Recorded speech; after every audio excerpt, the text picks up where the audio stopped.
Hey, buddy, watch this. Hello, hello, Regis Kilbin is the name, and Hearthstone is the game, and this is part 5 of my Mean Streets of Gadgetzan card review. This time around I've got 10 new cards, mostly Hunter cards, Warrior cards, Paladin cards, but also a few neutral cards as well. So let's go ahead and jump into this and take a closer look at these cards. Starting off with the first one, the Grimestreet Smuggler. This is one of the new tri-class cards, which are cards which can only be used by 3 specific classes, so they're neutral, but only for 3 classes. This time, of course, Paladins, Warriors, and Hunters, since this is a part of the Grimey Goons gang that's a part of the Mean Streets of Gadgetzan. You can see that icon there beneath the mana cost on this card. So this one really does launch off pretty much the style of all the cards in this video, which are sort of Grimey Goons thugs, even though they're not Grimey Goons tri-class cards specifically. They are obviously a member of the Grimey Goons gang and have a very similar effect as one another, which is the same effect as this card, the battle cry, give a random minion in your hand, +1/+1. That thematically is going to follow through many of the following cards, and seems to be a theme for these 3 classes in Mean Streets and Gadgetzan in particular. So, let's go ahead and talk about this card first, and then we'll start to talk about that mechanic in general as we get through future cards. So the Grimestreet Smuggler is a 3 mana 2/4. So not the perfect stat allocation. You'd probably prefer a 3/4, but we've seen a lot of successful 2/4 3 mana cards in the past, so it can certainly work if the effect is good enough. And this one's effect, as I already mentioned, is really just a +1/+1 buff to a single minion in your hand, and at that it's a random minion as well. So I don't actually think this card is all that strong. It's got a couple problems, right? The fact that it's just a +1/+1 buff just isn't that impactful. It's just not huge. We've got a lot of other buff cards in the game which do as much or more for similar costs. So for instance, Defender of Argus is maybe the most go-to example. It's a 4 mana card, it's a 2/3, so close in cost, close in stats, but it gives 2 minions a +1/+1, and it gives them taunt, and it happens actively on the board instead of to a minion in your hand. So for only 1 additional mana, you're getting extra stats, you're getting taunts, you're getting essentially a charge effect of those stats, and that those stacks get to act immediately upon the board as opposed to being delayed a following turn, or at least behind another mana cost on a minion that you have yet to play. So compared to something like Defender of Argus, to me, Grimestreet Smuggler looks really, really bad. Not to mention this is a random effect, and Defender of Argus, you typically get to control which minions you specifically want to buff. So clearly, this is a little better when you're playing from behind, because Defender of Argus doesn't do anything if there are no minions on the board, so that's one small advantage compared to Defender of Argus. This is the kind of effect, and the kind of effect that the following 6 or 7 cards have too, that tends to build up steam over time. So it's not great right away, but as the game progresses and as more and more of these buffs start to hit the minions in your hand, things kind of snowball out of control. So it's less active than Defender of Argus, but does have some long-term benefits as well. But I don't mean to just compare it to a single card. Just in a vacuum, I don't think this does quite enough. The stats are average at best, and the effect is a little bit slow and delayed and unpredictable, and it gives your opponent time to understand what's happening and time to react proactively as well. So to me, Grimestreet Smuggler is it's okay. Maybe in these specific kinds of decks that are all about buffing minions, it gets much, much better.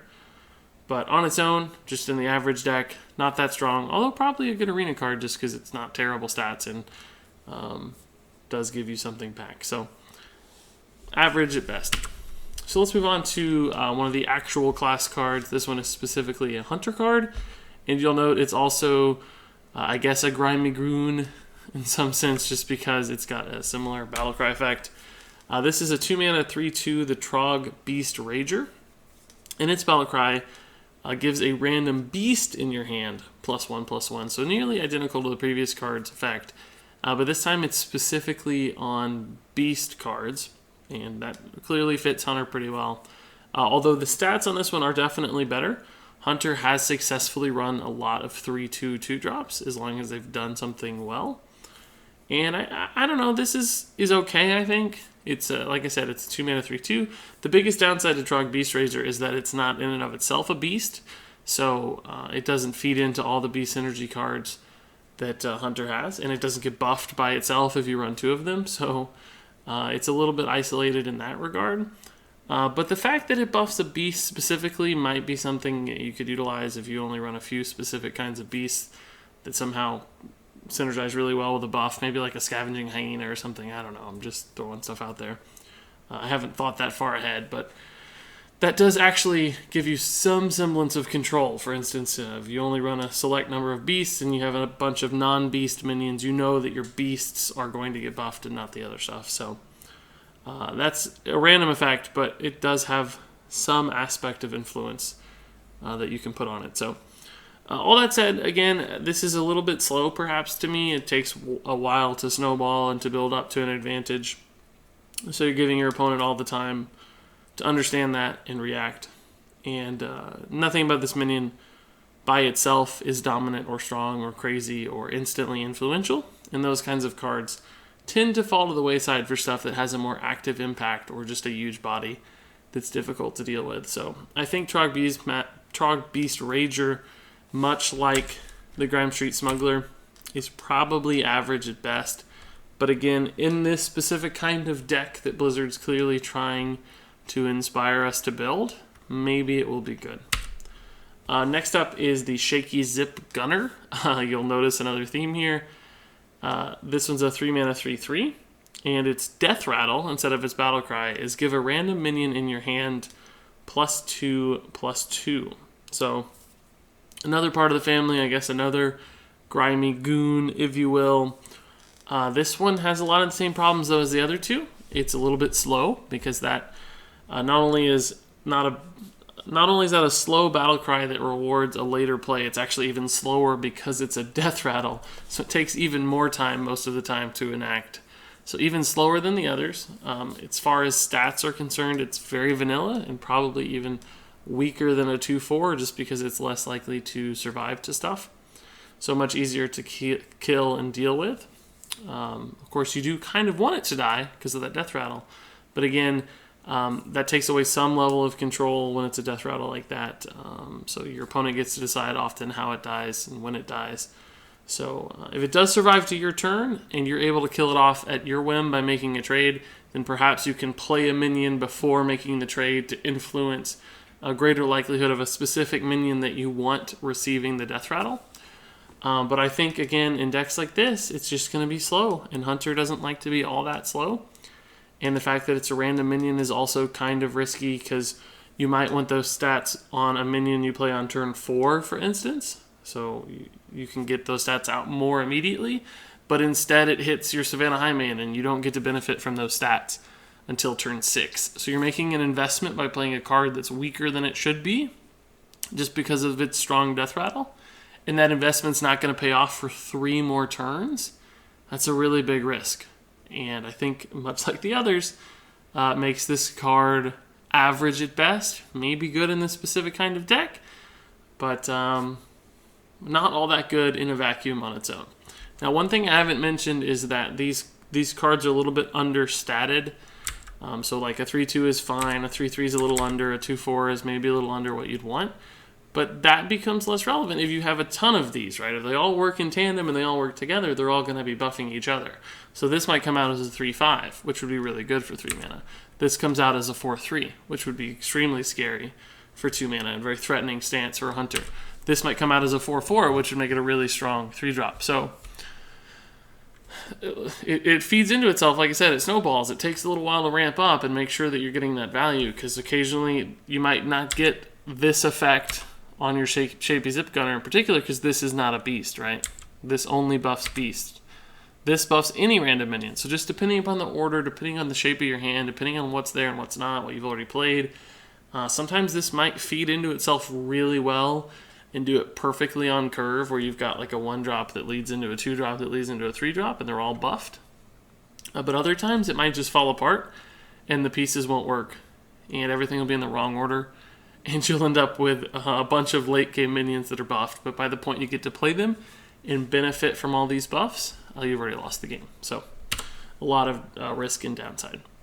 So let's move on to the Paladin cards, and they actually have the exact same effect, but I do actually think it's a little better in Paladin than in Hunter specifically. I'll talk about that a little bit. This card is the 2-mana Grimestreet Outfitter. It's a 2-mana 1/1. And it has a battle cry, give all minions in your hand +1/+1. Now, I think this card is way better.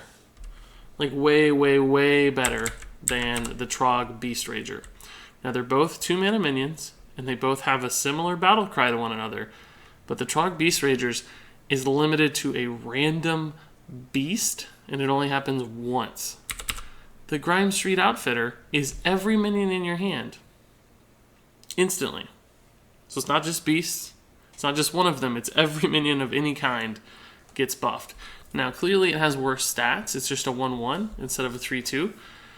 But you could potentially, if you coin this out on turn 1, you could hit many, many minions right away. And even if you draw this, mid-game, it's still going to hit 2 or 3 things likely, meaning at the worst, you're usually going to get like a +2/+2 out of this, and sometimes you're going to get a +4/+4 essentially buff. So it's almost like getting a free Blessing of Kings, right? Now that's clearly a false equivalence. That's not a direct comparison because it's 1/1 split 4 times, but the same total amount of value achieved from a 2-mana minion. And even a 1/1 is not that bad because look, 2 of these feeding into each other. This is a 2/2 for 2 that still buffs everybody. So I can already see more internal synergies. And I can see this style of play working better in Paladin than in Hunter. So these cards are so specific and so limited and so conditional, whereas this is so unconditional and works 100% of the time that the consistency it provides is going to make this much better in Paladin. Now that's not to mention Paladin already has cards and has an archetype in an aggro buff Paladin deck that fits this perfectly. Because of things like Divine Shield, buffs on Paladin minions are even better because they often can utilize that Divine Shield to make trades and do cool stuff and trade up and buff up. And this just feeds into that. So having a swarm of little guys is perfect. Now, clearly this does not benefit Silverhand recruits the way that a lot of buff Paladin cards do. But if you find the right mix of active targeted buffs and Grimey Goons buff cards, I still think you could build a really cool aggro Paladin deck that starts to swarm the board really quickly with overly statted minions and becomes far too much for your opponent to deal with. And Grimestreet Outfitter to me is going to be central to that style of play. And so it's hard to say that that's going to become the Paladin deck or a really good Paladin deck. You never know how exactly the meta is going to shape up, particularly when we haven't even seen most of the cards yet from Mean Streets of Gadgetzan. But in a vacuum, on its own, I think Grimestreet Outfitter is a pretty cool looking card. I think it gives you a lot back for 2 mana. So I think this is a pretty strong example of how to do this style of play and this Battlecry effect and the Grimey Goons theme well. So really strong card here in my opinion. Moving on to another one, we have the Grimestreet Outfitter. Now we have the Grimestreet Enforcer. Again, this will look familiar. It's a 5-mana 4/4. So yet again, a pretty understated minion, but a pretty cool effect. At the end of your turn, give all minions in your hand +1/+1. So Grimestreet Enforcer is actually not as good, though, as the Grimestreet Outfitter. Primarily because it's not a battle cry, right? The great thing about the Grimestreet Outfitter, and I keep going back to this card because I think it's like the prime example of this set, is that it's instant and it's active. So even if you get this on like turn 7 or turn 8 or something, if you play it, and you have a few other 2 or 3 mana cards in hand, those are going to get the buff instantly and you can play them right away and they'll already be buffed. With a card like Grimestreet Enforcer, they're going to have to wait a turn, right? So you can play this guy on its own, but if you have 2 other cards you'd like to play, say you're on 10 mana, they're not going to get the buff. You're going to have to play them and play them unbuffed and lose that benefit, or you're going to have to hold them in hand and try to be greedy and get the benefit and wait it out, which is probably not a great style of play. So This just feels like an understated mid-range card that pays less dividends from its effect than does its smaller cousin. So I just don't think this one makes quite as much sense to me. So the flexibility and mana cost here is great, and it makes up for the fact that the stats are bad. Here, it's less flexible, it's less immediate, so the stats being bad makes it far worse, in my opinion. So I don't like Grimestreet Enforcer nearly as much, and I don't actually think it fits that aggro paladin style. It's probably just too expensive and too slow for that. So this is a card that might work somewhere else, but not here. Not to mention another thing I haven't actually addressed is that Battle Cry synergy cards like Brand Bronzebeard, for instance, are fantastic with Grimestreet Outfitter and bad with Grimestreet Enforcer, since this is just a non-card effect, an aura effect, and not a battle cry. So this one to me is merely below average. So let's move on to a couple more Grimey Goons cards, but this time in the Warrior set, starting off with the 2-mana spell Stolen Goods. This one gives a random taunt minion in your hand +3/+3. So while I think that Trogg Beastrager's effect is a failure, I think Stolen Goods this might actually be decent, specifically because it does give you some amount of influence over which minion is going to get buffed, because you're not really going to run that many taunt minions usually, and even if you do, you can pick ones that would really benefit from this. So for instance, something like Sogoth the Slitherer could be nuts if you got it a +3/+3, and that isn't necessarily something you could do in a single turn. But if you know you got the only one Sogoth sitting in your hand, and that's the only taunt in your deck, as soon as you draw it, you can play Stolen Goods and know that you're going to have that insane, enormous, 8/12 untargetable minion to play on the board, which is like a nightmare for virtually any deck other than maybe Hunter with a Deadly Shot. So there are ways to probably utilize this to make really cool plays, as long as you know what taunts you're running and you draw them consistently enough to get this off.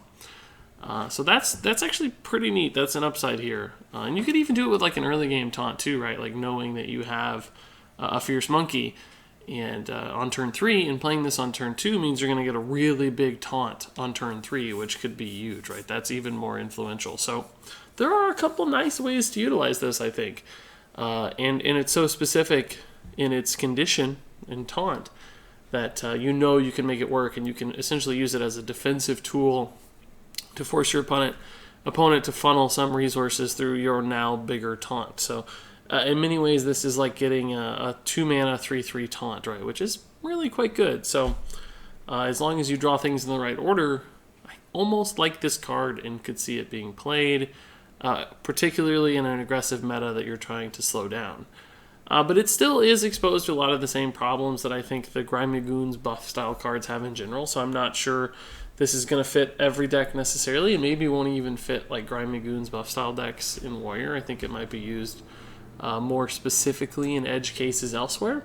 So I think it's a solid card, but probably not unbelievably great or anything, just an above average card that could potentially see play from time to time in the right decks and the right settings. So let's move on to the final, buff card here in this set. This is the 3-mana Grimestreet Pawnbroker, a 3-mana 3/3 for Warrior. And it looks very, very similar to the Shaky Zipgunner, if you look at just the mana cost and the stats. So a nice cousin card there. But this one's Battlecry is actually maybe even more intriguing to me, and that's that it gives a random weapon in your hand, +1/+1. So that's typically going to be incredibly more valuable to me than giving a random minion even +2/+2 or +1/+1, as is the case with this card. And let me tell you why. It's because the first +1 there, in other words, the attack buff on a weapon, is really not just +1, because a weapon does not have a base durability of 0, right? Say, for instance, you're talking about Fiery War Axe. When you give it +1 attack, you're actually giving it +1 attack for each durability. So the fact that you're also giving it an extra durability means there's going to be 3 swings on that Fiery War Axe. So you're actually giving it +1 3 times. So this is really almost like saying +3/+1 in some ways, right? Not within the context of the syntax of the card, but you're getting 3 total extra attack and 1 extra durability here, which is pretty cool. So that's a much bigger buff than you might think at first sight, which is nice. And frankly, there are already a lot of cards that kind of do this kind of thing and reinforce this style of play, particularly with pirate cards that Warrior has access to, and even Pirate Warrior, which is a moderately popular deck that can do some work on the ladder. So this fits into an archetype we already understand pretty well. And another great thing about this buff is that unlike buffing a minion, or at least an average non-charge minion, when that minion is buffed and you play it, it still has a turn of downtime where it's sleeping and your opponent gets to influence it before you actually get to attack with it. The great thing about weapons is that when you play weapon, it essentially has charge, right? You can instantly utilize this buff the same time and the same turn that you spend the mana on playing the weapon, which you can't do with a minion unless it's a charge minion. And charge minions are typically not run a ton and are understated when they are. So it's even harder to get that instant value out of these minion buffs that you can actually get out of a card like this. So I think Grimestreet Pawnbroker is considerably better in how it works than the minion-specific buff cards that belong in this crime family. So I think this one is a card that could be ran just generally, because giving a weapon an extra set of stats is really, really, really powerful. And Warrior, of course, loves its weapons too. So, I mean, imagine this on like even a Gorehowl, an 8/2 Gorehowl, which would allow you to swing face once, right? Like you could just swing for 8 instantly and still have your regular Gorehowl, which is kind of nuts, right? So it's not just like pirate aggro decks that would utilize this. It could be any kind of warrior, honestly, because the stats on this minion aren't fantastic, but they're certainly okay. 3 mana 3/3s are playable, and it's a really nice upside on the effect. So I think this is a strong card that gives back a lot more than the rest of the Grimey Goons gang is going to provide. Moving on to the next warrior card. This one's actually not a Grimey Goons card as far as I can tell. It's just a 5 mana minion, and it's sort of a super Armorsmith. This is the Alley Armorsmith, and it's a 2/7 minion with taunt, and whenever this minion deals damage, gain that much armor. So you play this taunt down on the board, and your opponent is probably going to attack some minions through it, and each time it counter-attacks those minions, it defends itself. You're going to gain a little bit of armor, traditionally 2 per attack. So say they attack twice through the sky, it's going to award you with 4 armor, and of course it's going to absorb 7 damage itself. So it's a pretty big total heal as far as damage negation is concerned, and of course it has the potential to get even bigger and better if it's able to attack face multiple times, or if you're able to buff it and attack for additional damage. Like, there's ways to make this, of course, build more substantial armor totals. But that said, I don't actually think it has quite as much armor building potential as does Armorsmith itself, just because the way that one works and the way Warrior is able to use whirlwind effects, there are those crazy turns where you can get like 8, 10, 15 armor off of an Armorsmith or double Armorsmith play that isn't going to be quite as exploitable as with Alley Armorsmith, right? Like, there's just not going to be any way to get some insane amount of armor out of this. It's going to be much more controlled and predictable. But of course, this card also has additional upsides in that it's just a high health taunt minion that's going to force a lot of action through it and force some trades. But, generally speaking, taunts like this have not been super successful in the game, particularly at this high of a mana cost. You want taunts that are a little stickier and harder to deal with. Stuff like Sludge Belcher would be the most direct comparison, right? At 5 mana, that was kind of the go-to taunt for a very long time. And it was great because it was harder to deal with. It required multiple instances of resources to take out completely. And this is not the kind of card that will do that, and it's very susceptible to spells in particular. So Fireball Ping on this guy means it doesn't give you any armor at all, and it just dies. So I think all that said and all those pieces together, this is still probably a moderately playable card in the right sort of deck.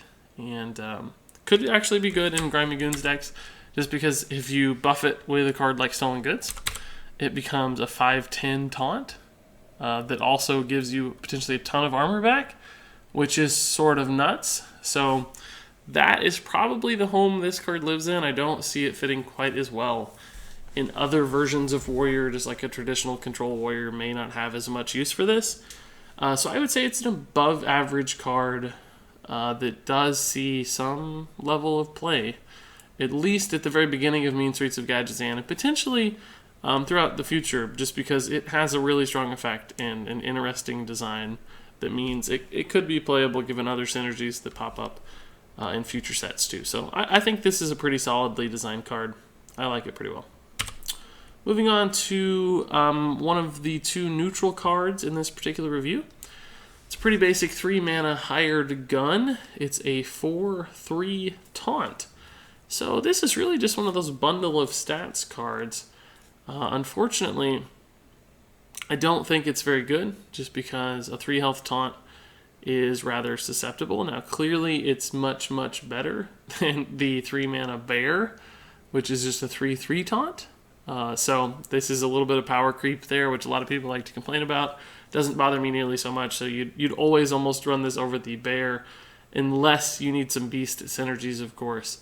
But I still don't think it's good enough, right? It's just 3 health is so easy to deal with. Cheap minions trade into that. There's the litany of Frostbolt type spells that kill it. There's just various ways to deal with this. It's not worth running in your deck.